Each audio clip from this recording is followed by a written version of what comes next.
Good evening, and tonight we're going to ask the difficult and controversial question, does God wear slippers? Good evening, my lovelies, and it's an absolute joy to be with you.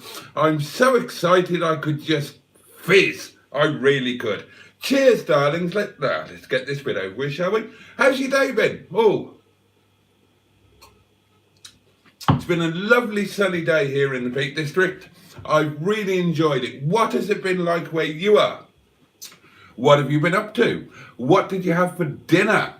What else can we talk about tonight? We can talk about anything you want. Throw any subject at me that you care to, and we will juggle with it and jiggle with it and throw it about, and we will contemplate the ineffable, and we'll see if between us we can jolly well F it. That's what we'll do. So, good evening, welcome, buttocks to you all, and thank you for being here, and let's crack on.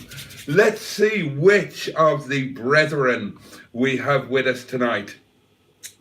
Jumping straight in, we have the lovely Jimmy Quinn, the most excellent Simon of Project MGTF, one of our community channels. We also have Trace of one of our other community channels, The Greenwood. And she points out that she was so early there's not even a picture loading. Right, Bad Books is here. Good evening to you, sir. Underscore is here, the lovely Matt. Welcome. Nitro 2202 says good evening again, and good evening to you. Thank you for joining us. Hello, insert name. I like that. Windy Miller is with us and says, contemplatively. A very precise starting time, but a late start. No, it wasn't. It started bang on 11, exactly when it was supposed to, actually. Simone is here. Hello, Simone. I swear, says Simon. And then he says fuck to absolutely prove it. So, yeah, you've got a jolly good point there, Simon. You do indeed swear. The fridge is like the case they recover in Repo Men, whatever that is, says Windy Miller. Oh, and Simon goes on to swear again. He says, I swear Zool is going to jump out of that fridge one day. What's Zool? What or who is Zool? You have lost me. Winslow Burdett is with us and says, where's Mr. Roger Boaty? Roger Boaty will probably be along before you know it. And then Simon says, hang on, where are the grinders? They have gone the way of all good things. You weren't here last night, Simon, but by pubic demand, I had a quite stark reorganisation of the live streaming table of delight, where basically everybody made me throw everything away and turn the candles out. Basically, I was just bullied for an hour until, at the behest of you, the lovely viewer, I put a lot of my most coveted and prized possessions in the bin, where they were. Oh, that's a point. My bin's got to go out tomorrow. We've done that before, haven't we? The what day do your bins go out and what colour bins have we got? So we won't do that again. I would like to know, what age is your oldest bin? Now, I can tell you for a fact that I have a frog in my throat, but I can tell you for another fact that the oldest of my selection of bins is my black bin, and that is a 1989 bin, which means that if it was a Rolls-Royce Silver Spirit, it would mean that it had ABS, EFI, and a high-level brake light. There you go. Winslow Burdett is still trying to say Roger Booty. Simone says, is Boaty in a fancy dress? No, Simone, this is my clerical outfit. I am a minister of the church, and this is what we occasionally wear when we are being formal in terms of our position. Excuse me. Oh, how rude. Oh no, says Trace. Oh God, no, says Simon. Not the collar of bollocks. That's a very rude description of a man of the cloth's attire. Careful you don't get struck by lightning there, young Simon. Oh no, goes on Trace. He's in reverend clothes. This could mean a bedtime story. No, they only happen on the weekends, darling. Bedtime stories will only ever happen on Friday and Saturday.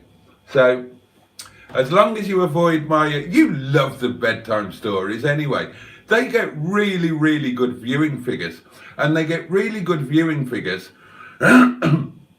after everybody knows what they are. You just pretend to be outraged, but you actually love them. I bet you some of them have downloaded them and listened to them at private moments. Anyway, I've got a humdinger sorted out for you for the next one. That'll teach you. Good evening, Reverend, says Matt, and good evening to you, my child. Nice. A bit of reverential respect there from my unpaid intern, who is worth every penny that I don't pay him. Windy Miller says, are you wearing proper priest socks? They're like normal socks, but much blacker. And from that, I think we can surmise that Windy Miller was a bit of a Father Ted fan. But as it happens, I am wearing priest socks. And yes, they are much blacker than is normal. Can you bring back Mr. George Roger Boaty on the intro music, asked Chaz Brown. Yes. Yeah, I can absolutely do that. And I'll tell you what, I'll dig it out. And tonight we'll play out to George Roger Boaty instead of the farting, if you like. That's a good idea. We should get a bit of Roger Boaty back in our lives. Ah, phew, that has relieved me, says Trace. I'd rather talk about the fairy in the sky than have Pornhub read at me again. Yeah. You protest too much, Trace. You keep turning up to have it read at you. Yeah, I reckon. I know a load of you secretly enjoy it. The fairy in the sky. Shall we talk about the fairy in the sky? Does God wear slippers? We'll have to have that discussion at some point, won't we? I might share my face with you. Don't worry, I won't try and convert you or anything. Oh, talking about the weather today, Nitro2202 says, beautiful but very windy. Much like myself. Well, yes. Matt has done nothing, been nowhere, and not eaten. Except that he's had a slice of cake, so technically he has it. Oh, hallelujah! Praise the FSM. Simone has finally planted her plum tree and gravelled the pathway in the back garden. That sounds like a metaphor, doesn't it? Hey up, Ted. Has thou gravelled the pathway? Ah, afraid I did. That bloody curry last night had a mind of its own, didn't it, Roger? Oh, maybe that's just me. A message held for review. And it's from Jimmy Quinn. And he says, fucking hell, he's a priest tonight. Jimmy, I'm a minister of the church every night, mate. I just don't always dress in the uniform, but I still am one. I had KFC for dinner, says Simone. Well, tell us more, Simone. What did you have? And did you have a side? And if you have had a side, did you have cold sore or that KFC gravy, which we're told is awful and crap and has all sorts of rubbish in it, but actually tastes fabulous from what I can remember? I haven't had oh, dear me. Spilt a bit of wine there. Thank God it's only the cheap stuff. I haven't had KFC for a good many years now. And I remember the last time I was so excited about having it because I hadn't had it for ages before. And I had it, and it was kind of all right, but it kind of wasn't. And I just thought I should never, ever do this again. It was, overall, it was a bit of a disappointment. The KFC I used to enjoy came from Merthyr Tydfil. My wife and I, on one of our Saturday follies, when we were having a weekend at our cottage in Wales, this is back in the day, before I had the misfortune to be taken poor, and we used to grab a KFC and go and eat it up at the reservoir that I can't remember the name of, that had a few picnic tables. And that was a jolly nice KFC, but the last one I had wasn't, so I haven't had one since. But I should have one again, just to remind me that I shouldn't be having KFC, because I am getting thoughts creeping into my head of, have a cheeky KFC. When you get a couple of bob, have a KFC. You used to really enjoy it. And so I should have one, just to be absolutely certain that I shouldn't have had one and should never have one again. They're quite expensive, aren't they, for what they are?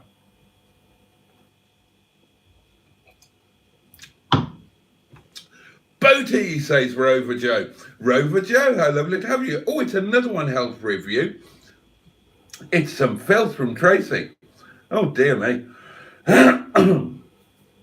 Trace says,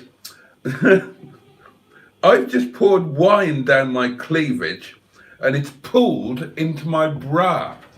Well, there's a statement that asks some questions, doesn't it?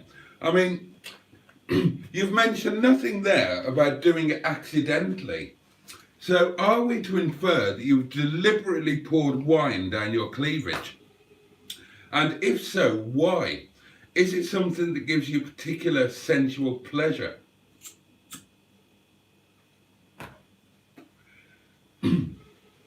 Is your other half a fan of wine?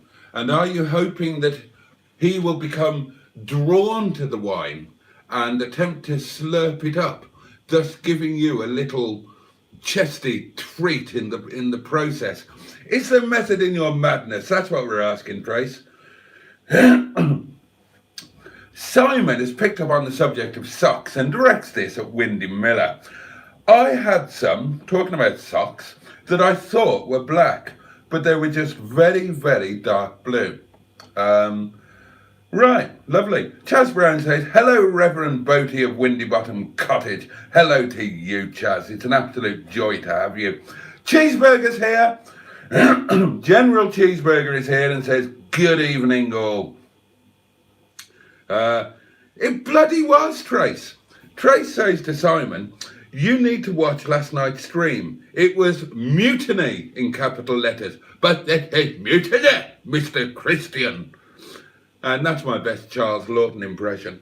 We nagged his table into a clinic. Said, bloody hell, they did nag me. I finished the live stream early because, quite frankly, I was feeling bullied. And I didn't know what they were going to start on next. I mean, you know what people like that are like? 1 minute it's decluttering your dining room table. Next minute they're going through your underpant drawer and, excuse me, criticising your curtains. I thought, oh, I'm not risking that. I thought, I'm getting my holy arse out of there. And I did. And I did other things instead, which were nice. And I made a lovely supper. And I watched, I caught up on some boxing and some boxing interviews. I enjoyed boxing very much. Oh, thank you, Car Craze in our region. Thank you, Sven. Sven says, ooh, that is lovely. But he said it on one of my videos, not on the live stream. And I don't know which video, so I don't know what he's finding lovely. Now, I put no fewer than 3 videos up tonight. And it could be any one of those that he found lovely. Should we have a bet on which one it was? The first video went up at 1818. And that was the one that nobody ever watches. That was Boaty's and Usher's. Well, about 20 of you watch it. Bless you. And bless you for that, you 20. You're amazing people. I know I shouldn't keep putting it up, really. But it's force of habit now. I've been doing it for over a year.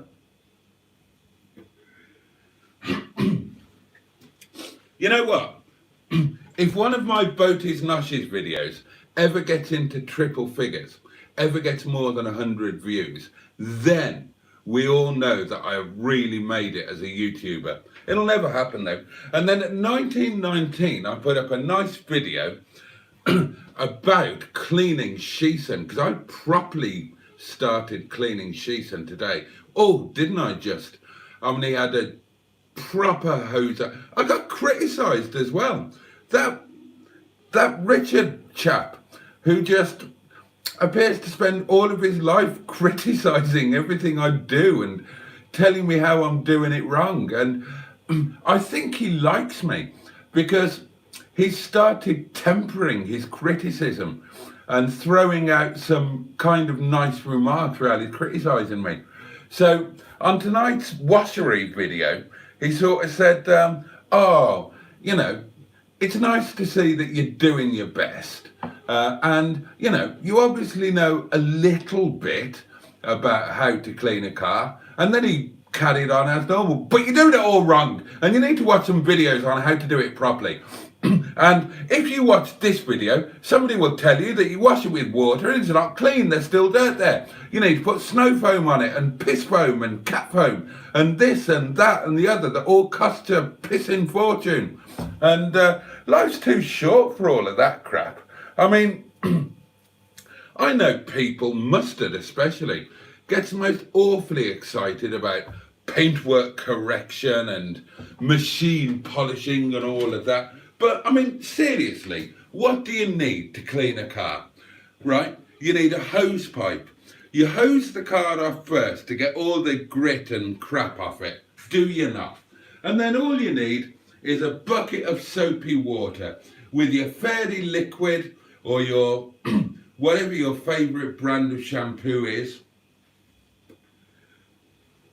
And you don't need one of those fancy wash mitts. Because I had that Halfords voucher, I bought a proper Autoglym wash mitt. And it's like trying to have a wank in boxing gloves. It's a big, wet, cumbersome thing. It's like you've got Ronnie Corbett sitting on your arm as you're trying to clean your car. What's wrong with a sponge? So hose your car off, hot soapy water or shampoo and wax or whatever the hell it is you want to use, and a lot of elbow grease. And that's it, basically. And you don't even need a bloody drying towel. I mean, you can use a chamois if you want. And then, if you want to go mad, slap some polish on it. Although, I must admit, I have started using a bit of the old ceramic on top of the polish. So, you know, I'm willing to give a little nod to modernity. But my friend Steve, big tall Steve with the Alpha Spider and the Fiat 500 and the mad bastard TVR thing that he tried to scare me in on Sunday. My friend Steve added me to an Autoglym users group. The saddest fucking individual, I mean, no offence, but the saddest people you've ever... There's a group full of thousands of people getting terribly excited about... I mean, I like Autoglym products. They're my product of choice. I've got an Autoglym cabinet of joy out there, known as Bob, the inexpertly constructed palace of motory delight. I love Autoglym stuff, but I'm not going to get all of that. God, they get bloody orgasmic about it. And they're willing to cut each other's throats over whether you should apply this on wet paint work or that on dry paint work. And God forbid in this Autoglym users group you admit to using another product. Dear God, they'd literally hunt you down and lynch you. So anyway, I got told off for washing my car wrong. And I don't give a shiny tit, to be completely honest with you. I mean, it's a lot cleaner. I rinsed it off properly. And somebody quite rightly, was it you, Bad Books? Somebody pointed out that you don't need a pressure washer. All you need is a hose pipe with a little doings on the end of it, so you can get a bit of pressure on there, but not silly pressure like a pressure washer. The last time I used a pressure washer on a car was on my Mark 1.5 blacktop Ford Focus 2 litre 16 valve, and I put the pressure on it, and it just took the paint straight off the bloody side strips. I thought, well, I'm not doing that again. So yeah, I got the hose on it properly. I did all of the underneath. I did all of the, you know, where there's bits of trim or everything, or around the headlights. I did all of the crevices and made sure that every last little bit, I did a proper bloody job of it. And then I deployed the owl troll, I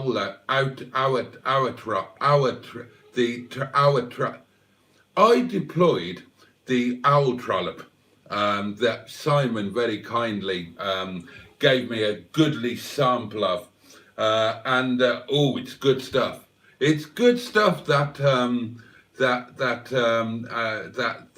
moist towelette trollop thing. It's awfully good. I just use it on Shison's bits of plastic and vinyl, and oh, it's come up fabulous.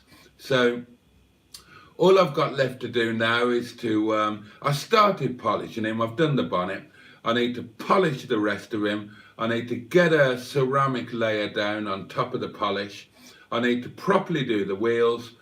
I need to dress the tyres, and then I can move on to the inside. And then he'll be pretty much, sorry, they, I keep forgetting that that he's non-binary, done it again. I keep, hashtag they, them, theirs, it's not difficult.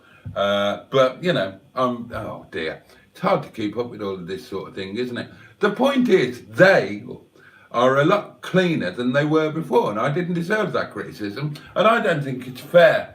And if I had a responsible adult in my life, I would tell on him, and I'd get him into trouble for telling me off when I'd done my best. I'm not going to piss about with a snow lance and all of that hairy bollocks. What are you going to do anyway? You're only going to take it out and get it bloody dirty, for Christ's sake. It's not like it's going on a stand at the Motor Show of the Year, is it? Bloody hell. I mean, you can go too far with these things. You really can, you know. This is exactly the sort of mentality that leads women to shave off their eyebrows and then paint them back on. What in the name of arse is the point of that all about? Right? Eyebrows have got a function, believe it or not. The function of eyebrows is to prevent sweat or any other moisture rolling down into your eyes and blurring your vision, which would mean if you were a man that you wouldn't be able to hunt properly, and if you're a woman you might shag a really ugly man by mistake, thinking that he was one of the better looking ones, right? So that is the function of eyebrows, right? That is what the FSM put them there for, right? So what in the name of Bernard's blistered bum cheeks are women doing? Shaving them off and then thinking that's not right and painting them on so that they do nothing, and painting them on really badly so they look idiotic. They look like a really badly made up pirate in a 1930s Hollywood film. It's absolutely ludicrous, and it annoys the bloody hell out of me. And if you see a woman with those demonstrably nonsensical fake painted eyebrows, you can bet she'll be orange. You can bet she'll be orange. She'll be the full David Dickinson. Absolutely nonsensical, and she'll probably have a fat ass and leggings that are too tight and too see-through. You know, there's going to come a day, right, where humanity is going to see the light, and a lady, possibly in her late 50s, taking tea, afternoon tea, in a tea room, is going to cast her mind back to 2020, when she was a young thing of 21 and out on the town. And she's suddenly going to realise that my eyebrows were fucking laughably ridiculous. And my leggings were so tightly stretched over my arse that everybody could see through them. And it's the realisation is going to come too late. She's going to be 58 then. There's nothing she can do about it. You can't take it back. Oh, think on, you people. Drives me absolutely mad. And don't even get me started on why men think that it's acceptable to have the undercarriage of their jeans somewhere around their knees. Now, if you're an old man, I'd take that, because once you get over the age of somewhere around 50, I imagine, you develop the pendulous scrotum, right? Now, if you've got a tremendously pendulous scrotum, you have got a conceivable excuse for having the undercarriage of your trouseries hanging somewhere around your knees, which is about where your scrotum would be hanging. If you're a young person with a nice tight pert scrotum, what the fuck are you doing? And I mean, I don't care if it's fashion or not, and I don't care if it's morally offensive to show off your bum cheeks to all and sundry. What annoys me is the reason why it started. Do you know why it started? It started in America, as all of the worst things in the world do. Now, I don't know if you've ever been to prison, my darlings. Personally, I haven't, but I have been a prison visitor. Now, if you're in prison, you're not allowed to wear a belt because you could hang yourself with it, which is another bloody stupid thing, right? If you go to death row in America, they're not allowed to have a belt or shoelaces in case they kill themselves. They're sentenced to death, but they're not allowed to be a suicide risk. Now, I don't know what you think about the death sentence. I imagine that some of you would be, I think we've discussed it, and I'm sure that some of you would be in favour of it under certain circumstances and for certain people. But the death penalty is a load of bollocks, right? If the sentence of the court was death, then you'd let people fucking kill themselves, right? Because it would save the state money. They wouldn't have to feed you for 9 years or however long you're on death row. They wouldn't have to go to all of the trouble of arsing up a bloody execution. I mean, the French in the 18th century had no problem with executions. Madame Guillotine developed a handy machine. It chopped your head off and you're dead. Now, roll forward 300 years and the Yanks can't even manage to execute somebody. They insist on injecting them with some fancy poisons or trying to put them into a drafty shoebox and gas the buggers. And half of the time it doesn't bleed in work. God above.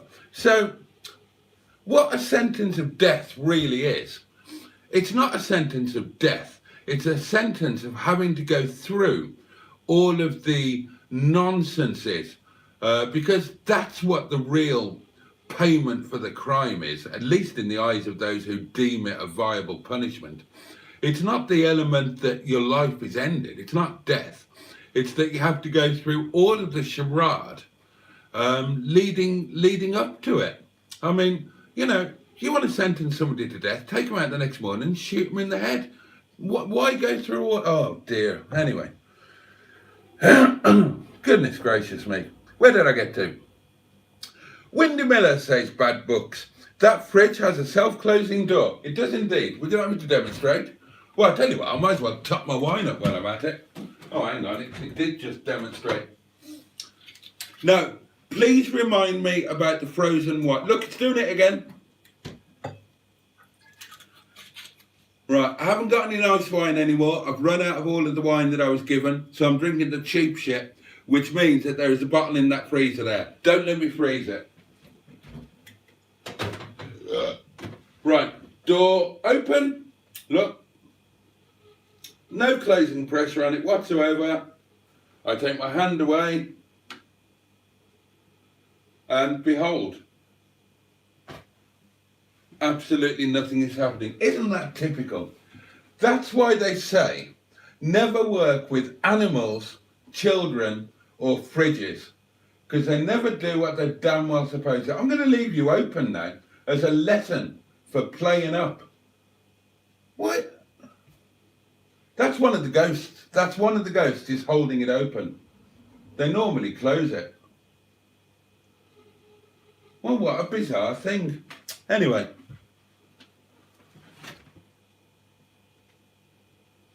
Why is it not closing? Oh, you're going to complain about the shining light now, aren't you? Just like you did with the candles.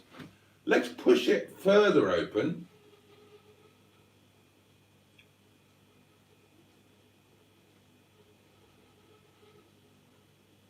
What bugger me? Oh, I've got a thought.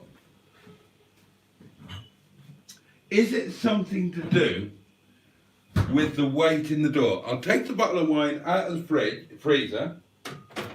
Let's add that in there. No, that makes absolutely no difference. It's just the ghosts playing silly buggers. Oh, let's get back to some comments. Let's get back to some sanity, shall us? Cheeseburger says, "Hi Simon, I hope you are better." You speak for us all there, General Cheeseburger. Simon, we all hope you're feeling much, much better. Windy Miller says, "I have a question about the priest smock, if I may." You may indeed, Windy Miller. It looks like it has no back, like the gowns they give you when you have an operation. Is it a priest's operation gown? Oh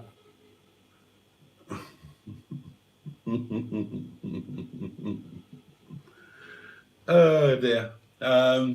Yes, yes it is. That I had another answer prepared to that, but it involved Catholicism and something that probably shouldn't be said, even though in many cases it's true. And I bit my tongue, my darlings. I restrained myself. Who knew I could do that? Oh, good God. Simon, talking to Trey, says, "Oh, the poor lad. I feel sorry for him now, and I never expected that." I believe you there. I can genuinely believe that none of you would ever expect to feel sorry for me for anything. But now, honestly, Simon, it was intense. I was severely bullied. It was a terribly traumatic experience for me. I went to bed worried about what else was wrong in my life. I totally didn't. I went to bed with a bottle of wine and some lovely curry sloshing about inside of me, very, very happy with the world in general. And I didn't give it another thought until I came down this morning and thought, oh, that table looks different. Do we like change? Are you a person that embraces change, or are you a person that fears change? That's an interesting question, isn't it? Or not? Bad Book says, "Nicely polished table, Boaty." Thank you, Bad Books, but I'll be perfectly honest with you, because I don't want to take credit where it's not due. All I've done with the table is give it a wipe with the kitchen flannel. And that's all I've done. I haven't actually polished it. It was on my list of things to do today, to get the old proper polish out and a proper duster and give it a jolly good polishing. But the weather was so well, I edited 3 videos. That took up a bit of time. I made momos for lunch. I did some laundry. And then the rest of the time I spent outside making Shison look, if not beautiful, then definitely better than they did before. And I didn't get round to polishing the table, but it is on the list. Although I suppose I might as well leave it until autumn now, hadn't I? Oh no, because the sunlight will start coming through in the windows and showing up all the dust. I definitely need to polish it down that end. That corner there, just to your right, just to the right of your right foot. I know that's dusty because I've had a little pile of... I cheat, right? Because I'm all behind like a cow's tail these days. As you know, I've got OCD tendencies, as I think we all have. I think it's a spectrum, not a binary thing. And as anybody who's been here, and some of you have, will know, I am really particular about about tidiness. I don't like clutter. I don't like things not being where... Well, I don't like things. I certainly don't like things not being tidied away, not being where they should be. And this year, I just seem to be so busy all the time that I'm constantly chasing my tail, and I'm never as on top of it as I normally am. Now, normally I wouldn't be able to sleep if I knew that there was stuff just left on the table. And worryingly, I've kind of got used to it being there. And I would never have been able to do this in the past.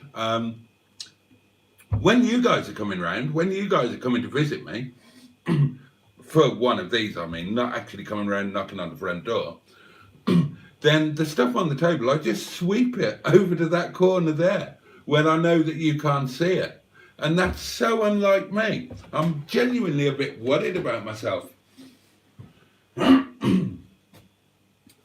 I've still got that Catholic thing in me that I worry about if I died unexpectedly and people came round and judged me because my house wasn't spotless.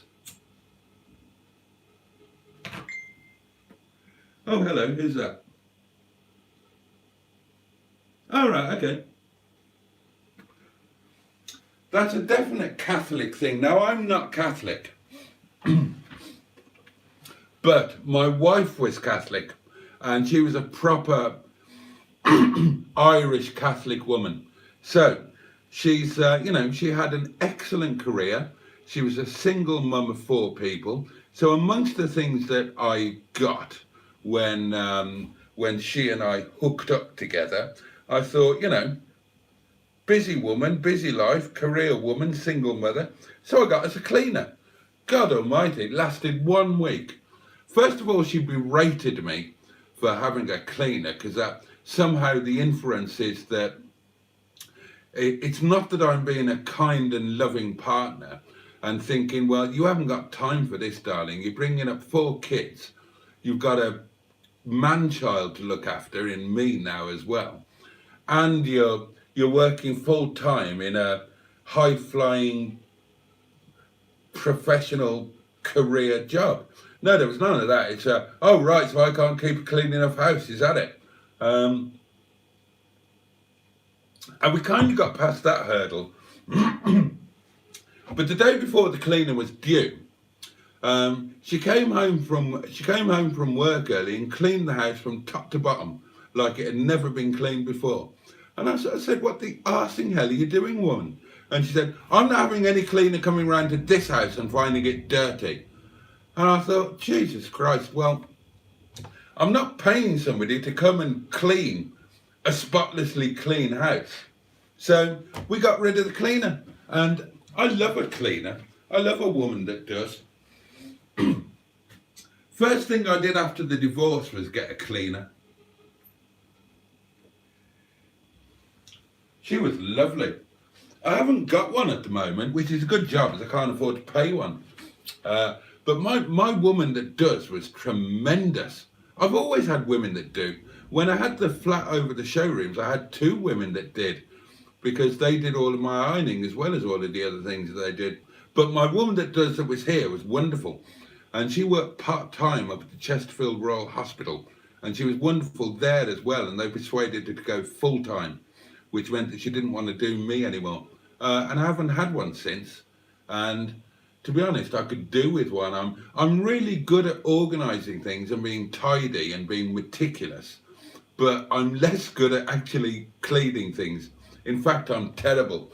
And if you've ever lived in a 700-year-old cottage, you will know that you live amongst and amidst an entire commune of spiders, and spider webs are your nemesis. And I'm not one for crawling on my hands and knees under tables to get at the less accessible spiders' webs, nor have I got a Ken Dodd style tickling stick to go around the top bit. I mean, it's terrible. It's terrible. To be absolutely honest, when I'm bringing laundry downstairs to stick in the washing machine, oh, and here's the thing, about 4 years ago, I stopped using laundry detergent. I've never used it since. I just use, well, the washing machine just uses hot water. And I honestly haven't noticed a difference in the cleanliness of my clothes. And I heard a load of stuff about the stuff in laundry detergent being particularly bad for the world. And I thought, and I didn't do it out of any moral reason or anything like that.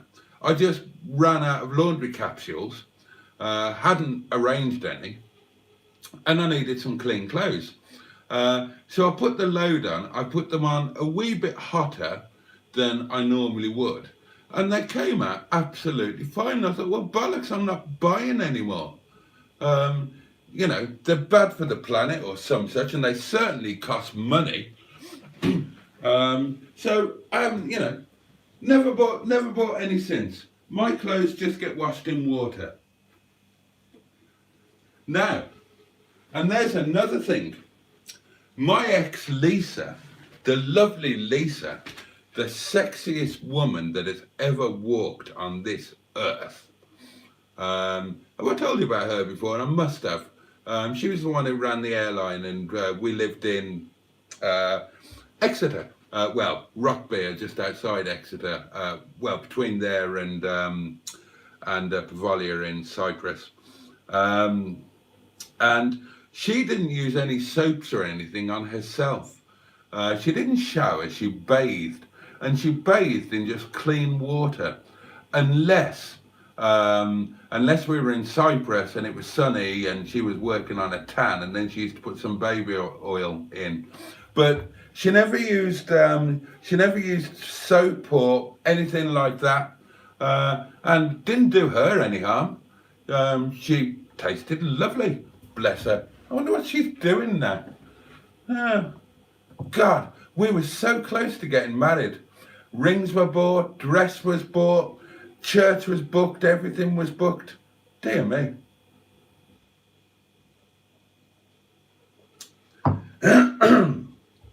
Now then,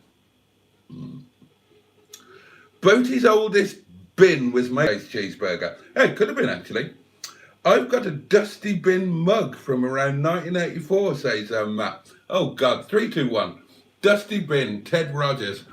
That was the most bizarre programme bloody going, wasn't it? Nobody on God's earth could have worked out those clues, could they? I'd love to actually have a list of the clues now, so that you could actually read through them forensically and see if they did actually make any sense. For those of you who never saw 321, hosted by Ted Rogers, I don't know how to describe it. I can't remember it exactly. But you'd have, like, I think you had a choice of prizes, and you were read cryptic clues so that you could work out what you were getting. And like the best prize was like a car or a caravan. And the worst prize was Dusty Bin, which was a bin on with weird little legs. And I mean, it was a dustbin, you know, dustbin, dusty bin. You can see where they were going with that. But the clues would make no sense at all. It would be like, let's try and think. Mildred James used to like to go to the pub on a Sunday, but today it was raining, so she went to the chip shop, and the man in the chip shop said, "You can't have fish, but I can offer you a sausage." And And from that, you're supposed to guess that the prize was a caravan. And Ted Rogers would explain it, but it never made any fucking sense. I was never a 3-2-1 man. I was always a bullseye man. Songs of praise and bullseye, that's what Sundays were all about. Oh, and then Last of the Summer Wine, that used to be on a Sunday, didn't it? I used to love Last of the Summer Wine. I didn't watch it in the later years after it all changed, but the original Last of the Summer Wine, I loved that. And it's still on mine and Mustard's to-do list with somebody else to go to Home Firth where that was filmed and have a proper Last of the Summer Wine day. I think he wants to push me down a hill in a metal bathtub or something. Although no, it wouldn't be. I'd be pushing him down the hill, wouldn't I? Because he'd be Compo. I'd be Clegg. Which meant, no, I wouldn't be Clegg, would I? I'd be Foggy. I'd be Foggy, Mustard would be Compo. And that would mean that we would need a Clegg. A kind of sensible, down-to-earth figure. Yeah, maybe we should put an advert in Melody Maker. My kitchen bin, says Trace. Ah, well, you've shuffled the ghost post there, haven't you? We were talking about wheelie bins. Did you know, a mate of mine used to work on the bins, and he told me this story once, which he swears was true. And he was a nice man, my friend. And I don't know if I can tell this story now, because it's a little bit racist. You used to be able to tell it back in the day. But it was back when wheelie bins first came in.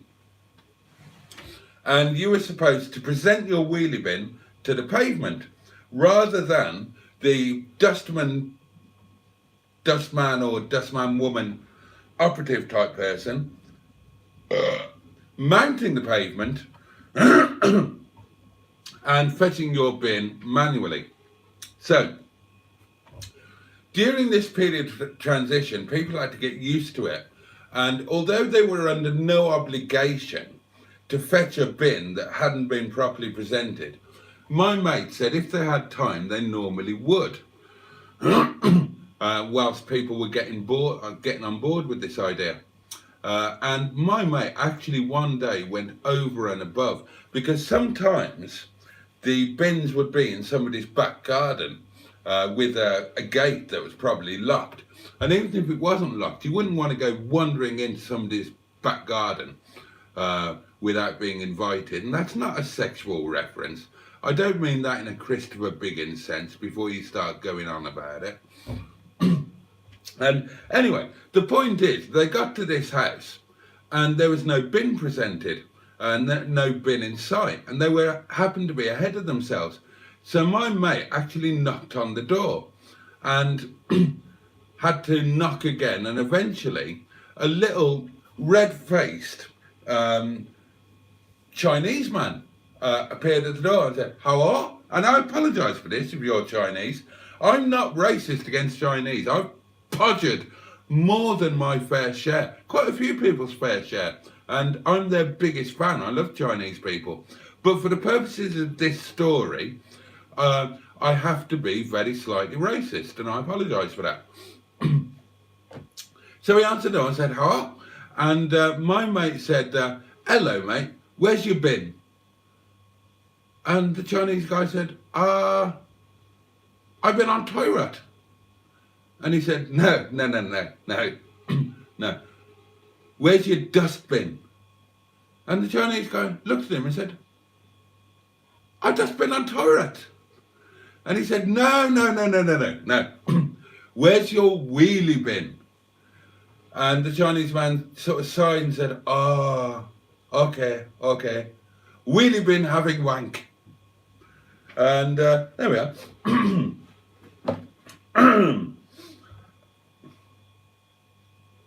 Oh, right, well, I was with Trace, wasn't I? My kitchen bin is about 35 years old. My friend gave it to me when she moved in 1992, and it was a good few years old then. Oh, there we are. Dean Mack is amongst us and says, "Hi, Boaty, and everyone in chat." Good God, there's 26 of us. That's quite good, isn't it? General Cheeseburger says, Boaty looks like a Dick Emery character. And D-Mac says, Boaty, I see you're in your working clothes. Lol. I am indeed, D. I am indeed. But harsh but fair bad books. Yeah, a Dick Emery character without the teeth. Absolutely. Windy Miller says, every time someone uses the phrase man of the cloth, I can't help but think that the man is touching cloth. And that's a reference, of course, to pampering yourself. And a very good one too. Why are people surprised, asks Matt, that priests are perverts? Well, hang on, that's a generalisation. When everyone, oh, I see, it's a joke. When everyone knows they pray. But that doesn't work when you read it out, because you've spelled pray, P-R-E-Y, which is correct for the context of the joke. But when you read it out, unless I tell them, which I just have done, they wouldn't have known that you spelled it that way, and it wouldn't work. So that's a written joke rather than a reading out joke. And I'm sorry I read it out now. Not because it wasn't a very good joke, because in many ways it was. But I've rather ruined the joke by reading it out. Had I read it privately to myself, I would have thought, no, leave that one alone. Let them read it. Let them enjoy it. But there you go. We can't change the past, darlings. It's happened. And all we can do now is deal with it and try to move on as positively as we possibly can. All right? Stephen S. Paul is with us from across the herring pond, one of our American friends. And I have been singing the praises of the Americans earlier on, Stephen S. Paul. Shame you missed it. You'd have been very proud of your country and your countrymen. Simone says, the socks aren't black. Oh dear, right, okay. We're getting all the Father Ted references in. Simone says, the socks aren't black. They are very, very, very, very, very, very, very dark blue. Perhaps he is a Catholic. I am definitely not a Catholic priest. I am a reverend minister of the church, but not the Catholic Church. That would indeed be an ecumenical matter, Simone. And if you've ever, I mean, I am as big a Father Ted fan as the next man, possibly more so. And if any of you have joined our Facebook community group, and I would strongly recommend that you do, simply search for Boaty's World on Facebook, the Book of Faces. And if you apply to join, you will be asked to answer some questions. And one of the potential answers is indeed, that would be an ecumenical manner. Because I'm a huge, huge Father Ted fan. I thought it was just absolutely genius. I don't watch them so much now. I used to watch them very regularly because I had VHS box sets and then DVDs. But now I haven't got a television, and I seem to be busier doing other things. It's probably about time that I watched the kicking Bishop Brennan up the arse episode again, because that was one of the better ones, wasn't it? You're such a top of the range bishop. I've got to kick him up the arse, and he won't like that. There you go. What was your favourite Father Ted episode? Speed was good, wasn't it, with Pat Mustard? Which other ones? The Mainland was good with Richard Will. Oh, they were all good. They were all just good, weren't they? And he died far too soon, didn't he? Bless him.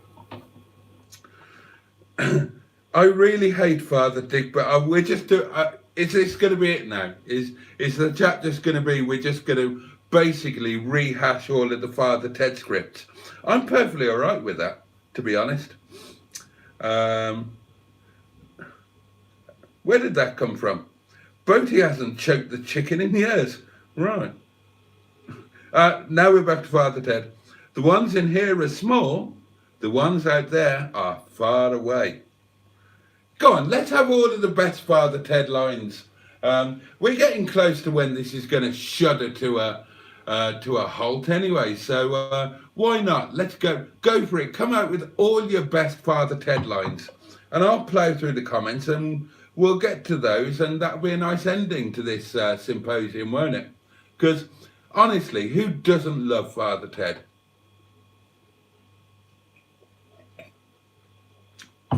Even my caricature in the Mustard and Boaty Do lunch videos is Father Jack. Brick! I love my brick!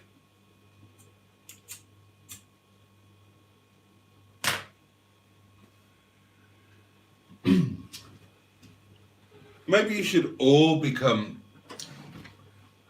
church ministers and we could recreate it. Ah, interesting. Trace justifies her bullying behaviour last night by saying, but I bet you can notice a difference in lighting now that the camera isn't focusing on the table bits. Okay, maybe. Ah, right, we're getting on to Simone telling us what she had from KFC. Oh, KFC was a 4-piece off the bone. Off the bone. So is that the oh, right, okay. Fries and barbecue sauce. Oh, well, that's a freebie, the barbecue sauce, isn't it, you stingy bugger? Did you not spring for a side? I'm quite a fan of a bit of coleslaw with a I haven't had a KFC for... God, I want a KFC tomorrow now. Look what you've done to me. And I can't have one tomorrow. I just can't. I've got tomorrow's lunch planned. And Thursdays. I suppose I could have one on Friday.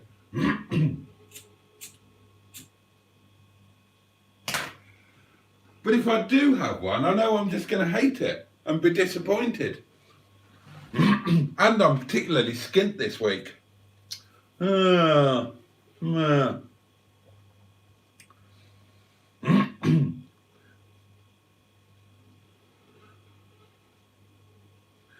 Bad Book says, next neighbour in the 1990s supplied chicken to KFC produced in Thailand. Ah, okay. Spider baby. Okay. Right, Trace denies deliberately pouring her wine over her boobies. She says, I miss my mouth and my cleavage is vast. That gives you a pause for thought, doesn't it? But lol at the chesty treat.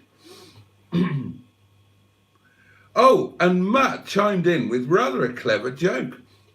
This is in comments, so it's immediately afterwards. He didn't have time to think about it.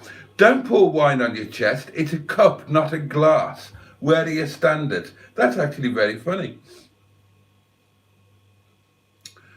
No, Boaty, says Trace, you ended the live stream early because you were knackered after all that table cleaning and decluttering.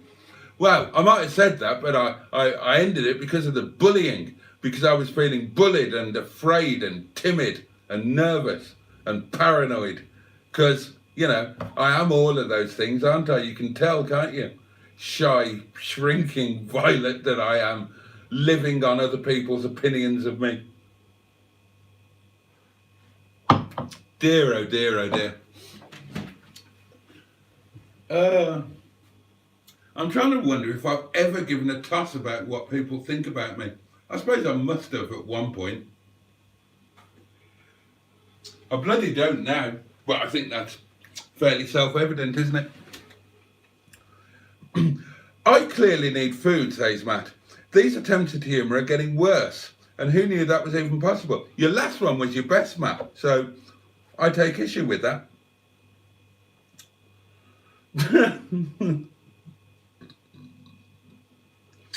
The trouble with Boaty's noshes, says Nitro 2202, is it makes me hungry. Well, watch it just before you're about to start preparing your next meal, and then that won't be a problem.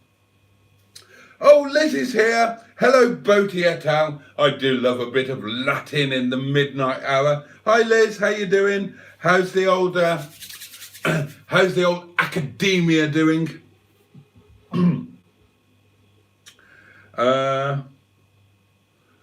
Oh God, I'm getting bloody right. I'm getting more grief here from Cheeseburger. I wasn't impressed with your hosepipe, Boaty. You're not the first to say that, darling. Only one bucket as well. Oh yeah, I've forgotten what the two. I've got two buckets now. Pingu Concord very kindly sent me a bucket, and I used part of my most recent Halfords voucher, that wasn't me, to buy another bucket. And I've forgotten what the two bucket method is. Oh, right, no, I've remembered. It's, right, I've got it now. Actually, now I've remembered what it was, it makes sense. I think, and correct me if I'm wrong, the two bucket method is, you've got your washy bucket with your shampoo, wax, whatever in there. And then you've got a bucket of just plain moist water, ready salted water, plain, whatever you want to call it. Not cheese and onion, anyway. And I think you take your sponge or your wash mitt, and when you've washed the car, the wash mitt is dirty. So you rinse it in the non-cheese and onion ready salted bucket, before putting it back in. And that actually makes sense, because I noticed the last of my washing water today was all dirty. So you're washing your car with dirty water, and that's stupid. So I take it back. I thought the two bucket method was one of those Ponzi, Nancy, stupid, idiotic things, but it clearly isn't. Clearly I'm the idiot, and clearly the two bucket not me again. And clearly the two bucket technique makes total sense. And now that I have two buckets, I've got no excuse not to do it. Except that if your car's not really, really dirty, there's probably no need. But Shison was really, really dirty. He had a winter's worth, they had a winter's worth of dirt on them. And I should have used two buckets. And now I'm cursing myself. And I apologise to you, Cheeseburger. I apologise, mein General. Yeah, I've let you down, I've let the community down, and I've loosed myself down most of all. That should have been a two bucket doings. You're quite right. And then Bad Book says, when you cleaned Shison, did you get the tar spots off with little wine? Thank God I haven't got any little wine. What I have got is some Auto Glim tar remover, or tar spot remover, whatever it's called. So, now I'm not going to lie to you. I am not going to lie to you. I do have Auto Glim tar spot remover. That is not a lie. But I was about to say I used that, and I didn't. I didn't go that in depth. And the area where there are tar spots, there are still tar spots, and I need to use the tar spot remover on the next wash. I've never actually used it, so I don't know how it works or how well it works. Anyway, Fairy Liquid fades your plastic. I don't really use Fairy Liquid Nitro. I'm using, well, I've just used the last of the triple wax that I bought ages ago, a great big thing from one of those discount stores. And the next time I wash, I'll be onto the proper Auto Glim stuff, because I've got a good supply of that.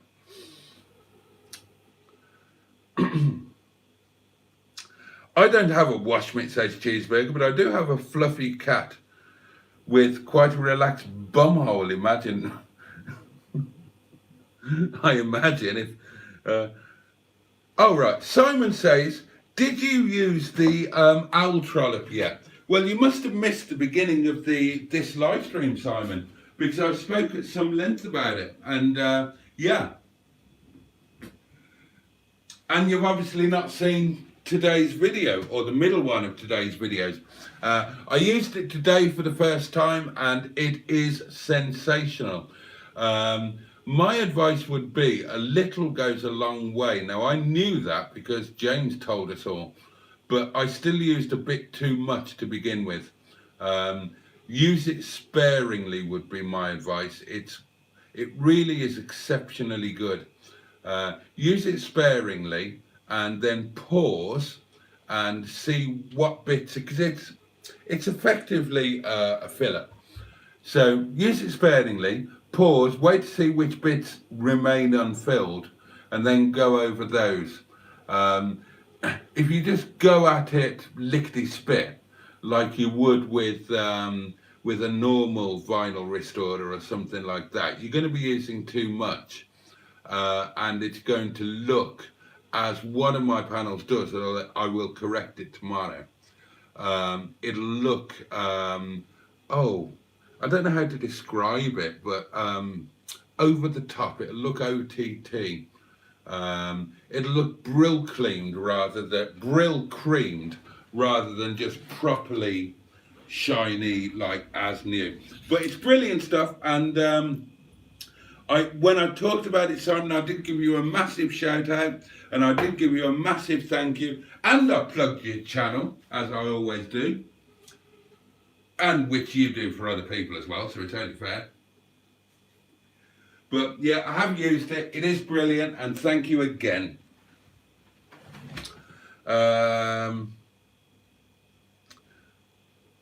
I pay a man to clean my car, and my fear, well, the rain cleans that, says Jimmy Quinn. Okay, right. Matt was on a high, and then he chimed in with this. French polishers clean furniture. Polish polishers, well, you've ballsed that joke up. Right, I'm going to read it as you've written it, Matt, and it serves you right. French polishers clean furniture. Polish polishers clean cars. Now, what he meant was Polish polishers, but he didn't write Polish. He wrote polish because he didn't use a capital P. So that didn't work, and it serves you right. Demon Shine, says Cheeseburger, is a cheap way to finish your car. The purists won't like it though. Autoglim is good. I like Diamond Bright as well. I'm an Autoglim man through and through. Not because I think it's the best. I've got absolutely no idea. But, and I think this is true of a lot of things. A lot of our likes that are hardwired into our brain are born in childhood. And our dislikes as well come to that. You know, there'll be a food that you hate all of your life because you had a bad experience with it when you were a kid. Or there'll be a spot on a road where that'll always make you feel queasy because you threw up there once when you were 5. I was really impressed with an Autoglim valeting kit in the local Halfords when I was a very young teenager. And as a result, and I've only got into car valeting in any way, shape or form, really, since meeting Mustard, so over the last year. But I've always been impressed by Autoglim products, and I do now have the full panoply, well, I've got the full doings. Oh dear. Oh God. Dinosaur Dad is with us from down under. Good evening, Reverend, and good evening, disciples. What a charming and reverential way to join us. And of course, I've now learned, haven't I, that Dinosaur Dad is called Ross. And I thought I'd forgotten that, but I haven't. I've remembered. So, hi Ross. Thanks for joining us. Hope everything's all right, mate. Hope you're doing well.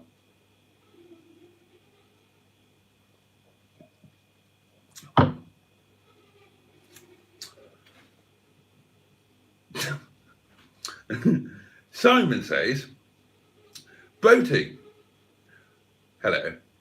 You know you say community? I do. Well, you're now telling folks who like washing their car and go to shows they're idiots. I haven't mentioned shows tonight. I haven't mentioned them once. I might have mentioned washing cars, but I haven't mentioned car shows. God, I thought we were over the car shows. We just got, oh dear God. I was hoping to avoid the bloody things, only because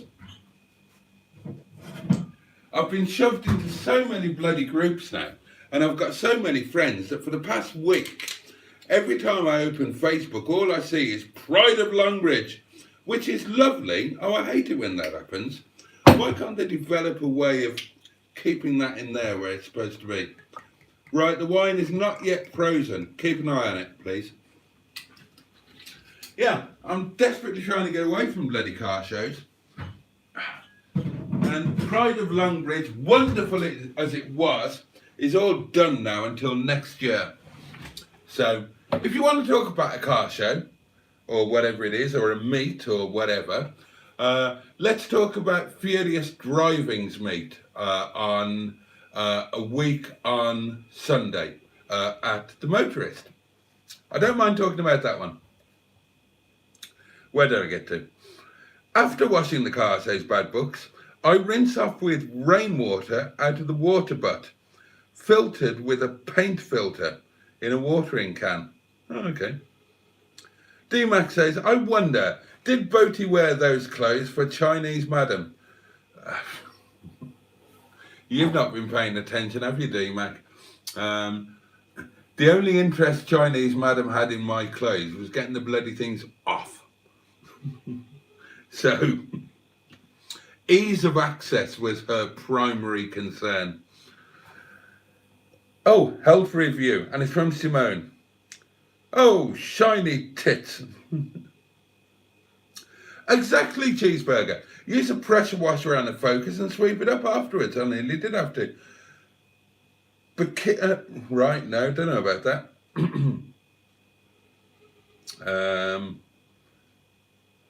Oh, no, don't start Corpse Swap. Oh, God.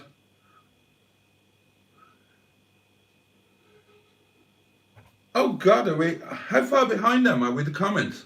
Right, we're only just starting to talk about eyebrows, and I was on about that about an hour ago. Oh, Mustard is here, or was here at this point in time. Let's whiz through these. Mrs. Miller, says Windy, has tattooed eyebrows. Her originals are so fair you can't see them. Oh, God, that reminds me of Eve. Eve had eyebrows like that. But the point is, they would still do the job, even if you couldn't see them. They would invisibly do their thing. Run, Mustard, says Cheeseburger. It's not going well.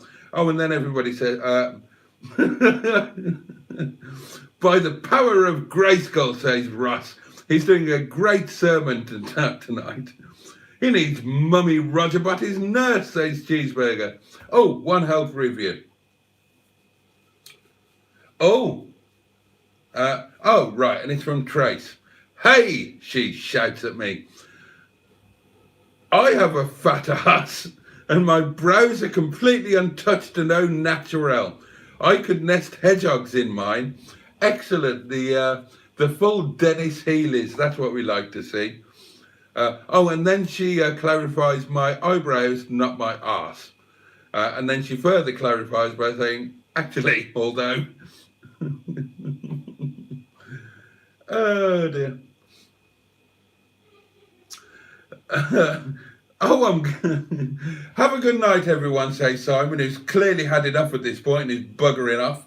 Hope he gets on to fake nails afterwards.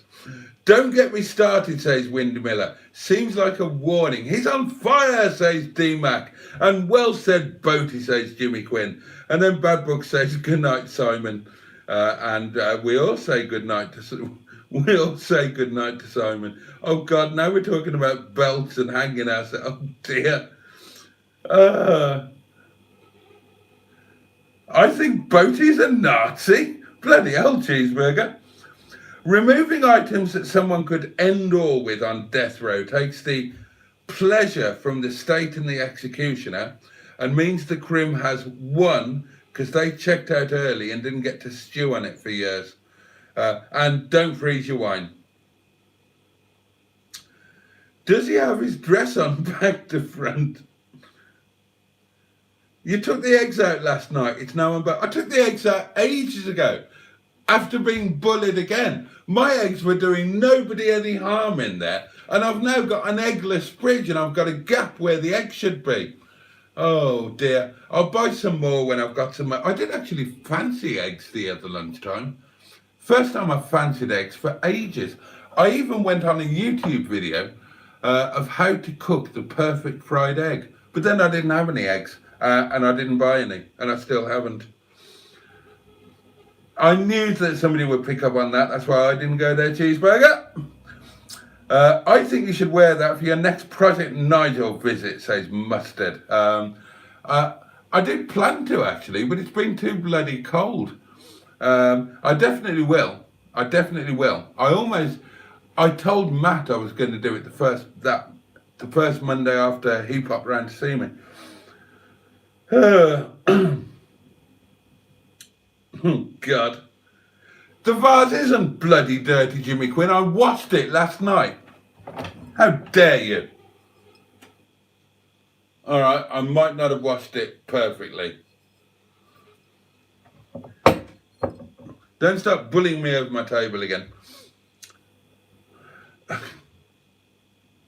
He's overdosed on Mobos.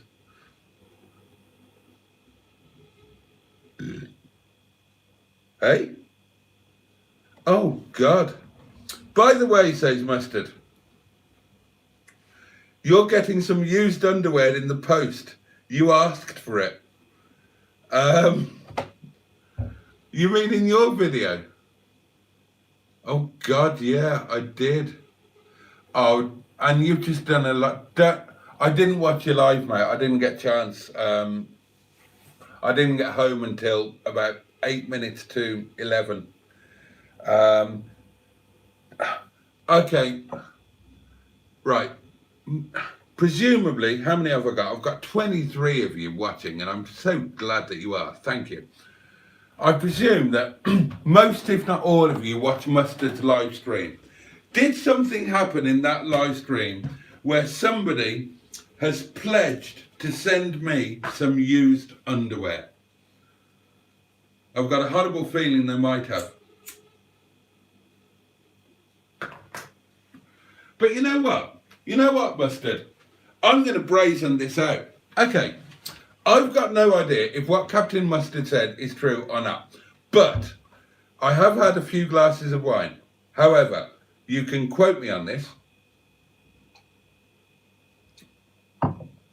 If one of Mustard's followers or viewers or subscribers actually sends me some used ladies' underwear in the post, then I guarantee that on a Project Nigel video, I will wear that underwear underneath this on a video, and I will show you. There. I don't really think anybody's sending me any underwear. I fucking hope they're not.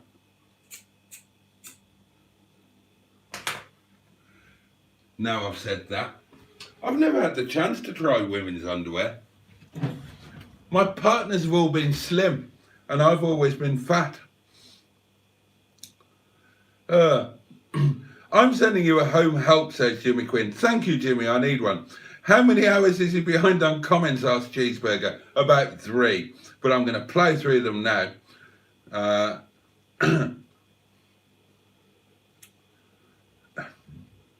Right, yes.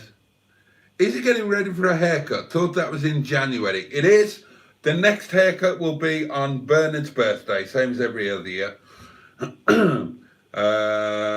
Oh, thank you, Trace. Don't forget to like. That would be very kind of you.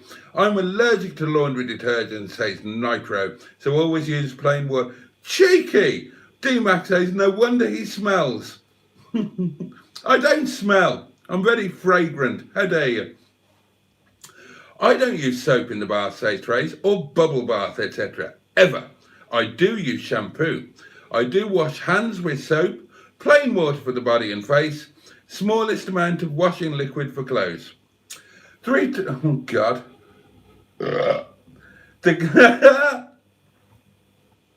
Chaz Brown says, the KGB is still trying to work out those 3, 2, 1 clues. It's bloody true, isn't it? Bullseye, now you're talking, says Nitro. I had the Bullseye fruit machine in my man cave when I was married. It was absolutely brilliant. I wish I still had it now. Uh, I would genuinely, and if I ever get money, I'll buy another one, and I'll put it where the organ is, because I still haven't got a bloody piano stool to sit and play with my organ, and I don't like playing with my organ standing up. It's just not the same somehow. Oh dear. I've enjoyed tonight. It's been fun. Thank you, my lovelies. I've genuinely enjoyed tonight. Thank you for being here. Come and have a look at what you could have won. It's a caravan. Thanks, Bully. That was cruel, wasn't it? Have a look what you could have won. I mean, that's fucking kick 'em while they're down, Jim.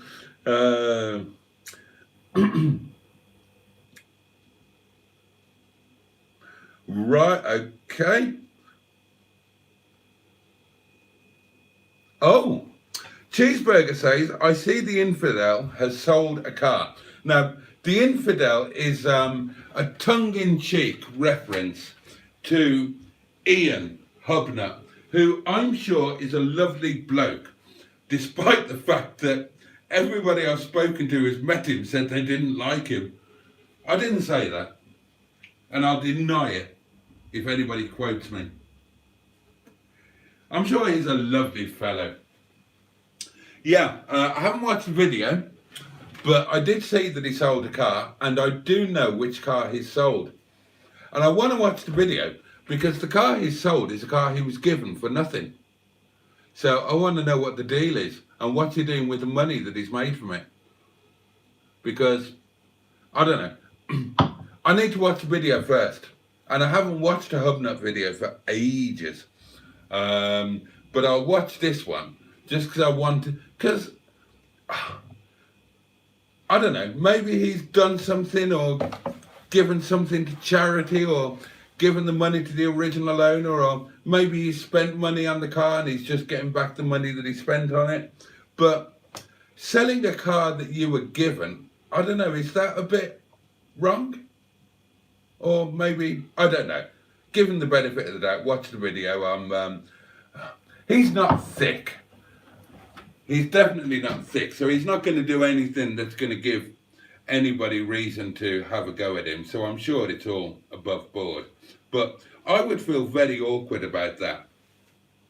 Selling a car that I'd been given.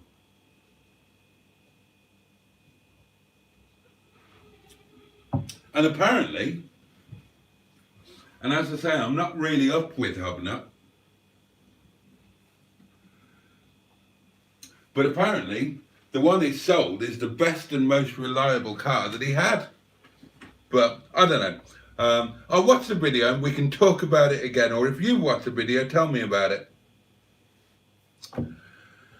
Where did we get to? Right. Oh, Speed 3, that was it, Speed 3. You've never seen Father Ted Cheeseburger. How is that possible? Watch it immediately. And Mustard says, I might change my profile picture to Pat Mustard. I think you should totally do that. Pat Mustard was brilliant, wasn't he? Oh God, that was such a good episode. And every time I call you Mustard, or refer to Mustard, I do always think of Pat Mustard. That's something that we could do.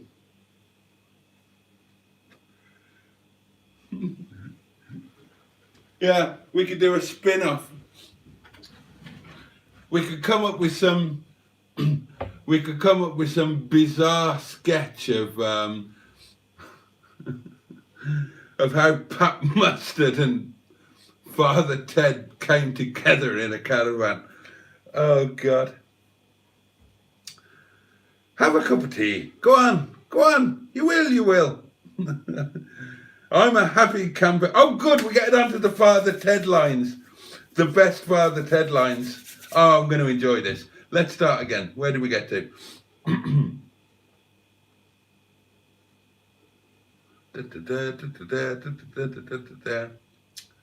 Drink. Have a cup of tea. Go on. Go on, go on. Go on. You will. Sure you will. I'm a happy camper, Father Jack. I remember that. I can't remember which episode it was. But yeah, I remember the I'm a happy camper line.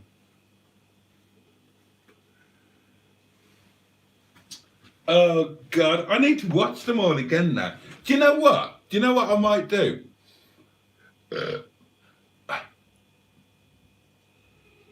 I like to watch a bit of nonsense at the very end of the night when I'm eating my supper. And then I go upstairs with my bit of nonsense, assuming I'm on my own. I was going to say I watch my bit of nonsense in bed, but the truth is I climb in bed with the bit of nonsense on my iPad, but within 10 seconds of climbing into bed, I'm asleep because I'm tired. I'm always bloody tired. And, you know, a little bit of wine sloshing about. But I might start. I've been casting about a bit over the last few days. I've watched a few. I did Clarkson's Farm series 2 again, and I watched some old Grand Tours. But starting tonight, I might watch all of the Father Teds, starting from the very beginning. In fact, I will. That is a pledge. That is my pledge, and that's my duster.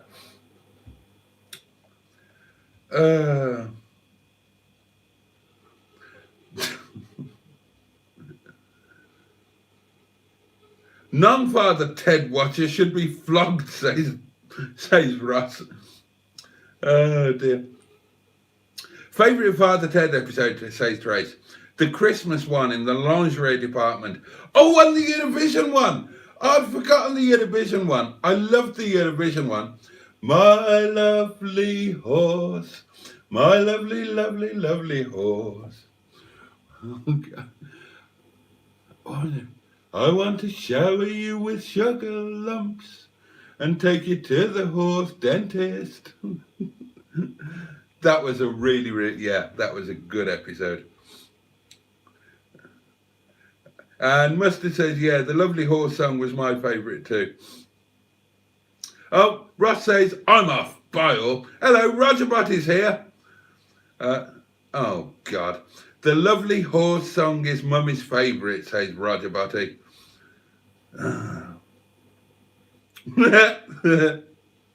Your floorboards need waxing. They're also very creaky. Yeah. Simone's off. She needs to. We're all going to be off in a minute. Don't you worry.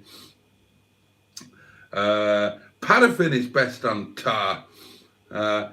We're saying good night to Simone. Boaty, Bully, Matt. Certainly not. Mr. Sheen shines umpteen things clean. God, say that without your teeth in.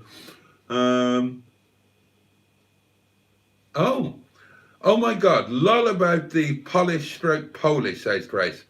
I just edited a Woody show today where Astro Steve was ranting and being a pedant, open brackets, correctly, close brackets, about capital letters read Polish and Polish. Well, there you are, great minds. Oh, Mickey, you're so fine, you blow my mind. Hey, Mickey. Oh, dear. Oh, hello. I'll blow anything for 25p, says Mickey Jeffries. Oh, God. Tony Basil, yeah, absolutely. I'm using a Chromebook, and using capitals is a 2-button combo, so no, I didn't put Polish. Guilty. I used to Mr. Sheen the vinyl roof, but found out black boot polish was better. Well, no, I'm not reading that.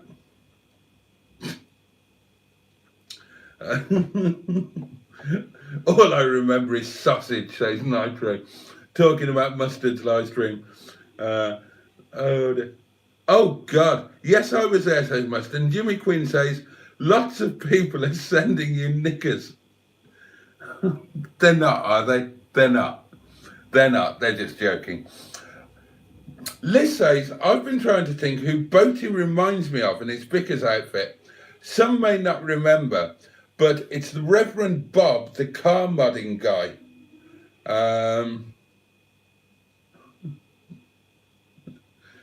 No, don't, Trace. Don't send me any knickers. I've promised I'll wear the bloody things. Please don't send me knickers. I was asking about on camera. Oh dear. The thing with Mustard, right? He annoys me, as you know. I annoy him as well. We annoy each other. That's why we're best friends. We have a firm and close friendship based entirely on mutual annoyance.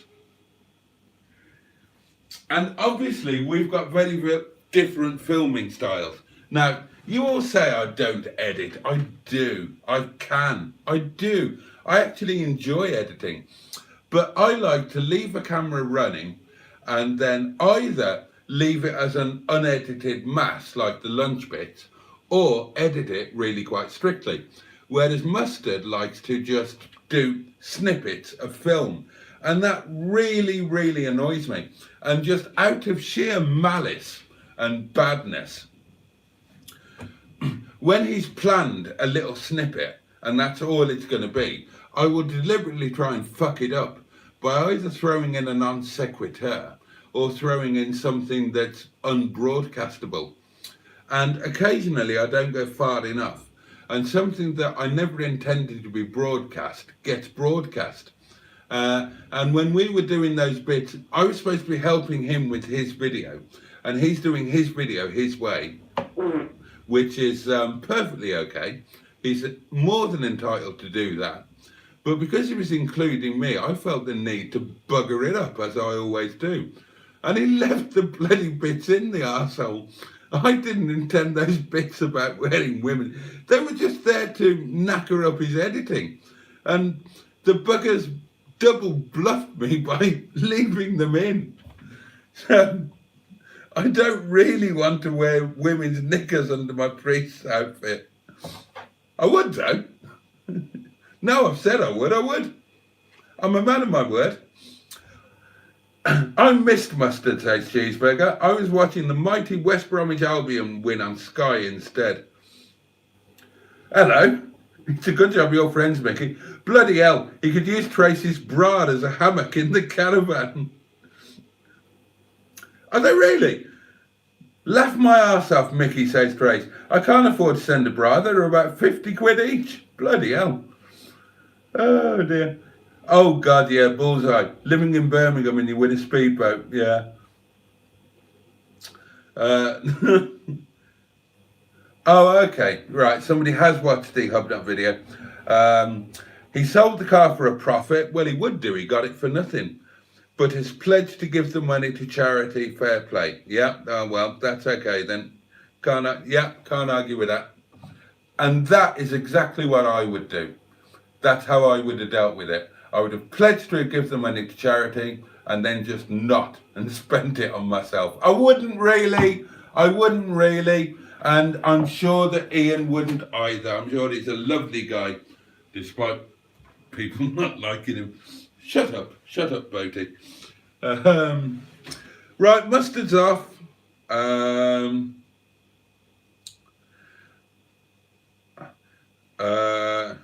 I didn't say I would eat the knickers. Oh God, frozen wine. Scratch card prize for the best ladies' underwear he receives. Right, that's it. I finally reached the end of the comments and I'm buggering off. You're all going anyway. Mustard's gone. Let's. Now, I told you that I promised I would play you out to Roger Boaty, didn't I? Now, you're going to have to bear with me while I find it. But I will find it and I will play you out. I know where it is. It's oh, I've forgotten about that. Hold on. Oh God, which one is it? Oh, I think it's that one.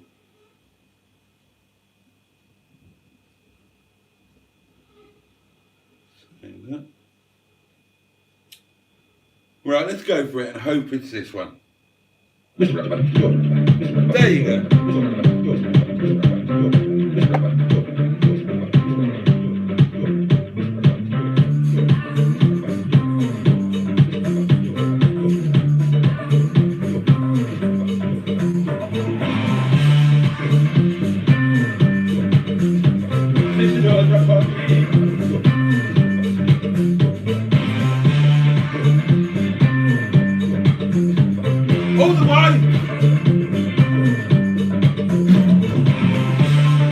It's okay. It's okay.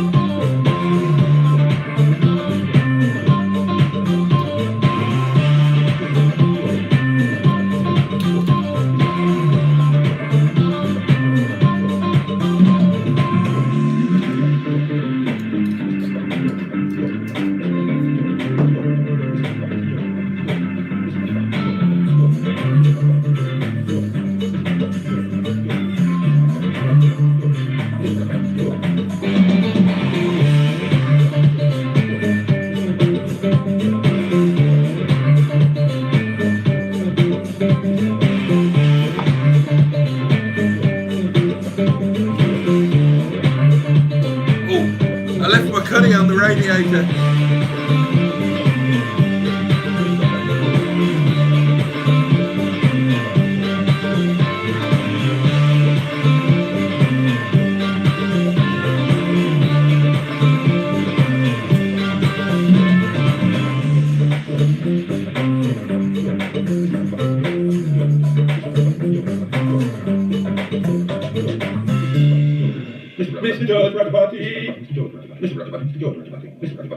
Name's Roger Boaty. Mr. George Roger Boaty. It most certainly is. And it's been enormous fun tonight. Thank you so much for joining me. I hope you've enjoyed it too. And I'll see you tomorrow night, same time, same place, 11 o'clock. Look, guys, you've all been wonderful. Have a safe and peaceful night. Sleep well. Have a great day tomorrow. I'll see you tomorrow night for more of the same madness. Take care, guys. Bye-bye.